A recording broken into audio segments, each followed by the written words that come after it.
रामकृष्ण हरी मातेश्वरी ऑइल्समध्ये आपलं स्वागत आहे। आज आपण काढणार आहोत पांढऱ्या तिळाचं तेल। आपण मशीनमध्ये पांढरे तीळ टाकलेले आहेत। आता मशीन ते बारीक करत आहे। आता तीळ बारीक होत आहे। तिळाचं तेल काढण्यासाठी कमीत कमी 1 तास जाईल लाकडी घाण्यावरती।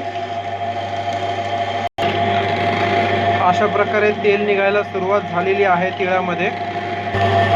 आपण पाहू शकता कशा प्रकारे तिळातनं तेल निघत आहे।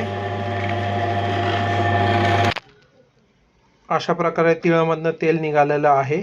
आता आपण ते मशीन मधून काढून घेणार आहोत। तिळाचं तेल मशीन मधून पडत आहे।